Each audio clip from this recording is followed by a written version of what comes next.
this is part 5 of what happened with me, my daughter, and through DHS. Um, the last part I left at was the place that I was trying to live. And at the time, the attorney told me, we'll let them know that you moved.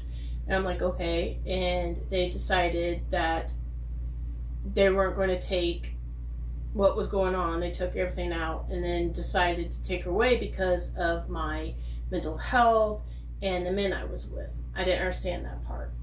I'm like, are you serious? And they were upset because my daughter's dad did something very wrong, and they didn't believe me. I said, well, you can go back like the last 4 years to that therapist I first saw, and she would even explain to you I did mention this.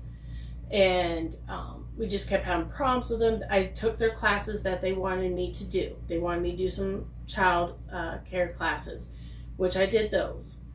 And so I thought, okay, well, if they're letting me do these classes, that might be helping me and my daughter and helping me understand things, which it did. I love the classes they sent me to, because it helped me learn more about like signs of what happens to kids, why they're certain moods and stuff like that.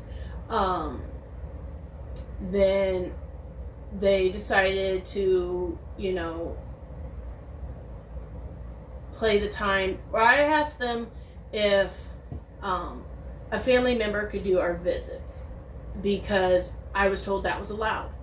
Well, the ones that I kept picking, they're like, oh no, we can't have them.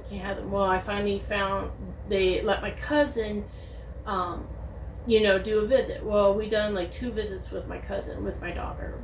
And the second time we had a problem because my cousin at the time was trying to get a hold of them to make sure, let them know where we were all at the time.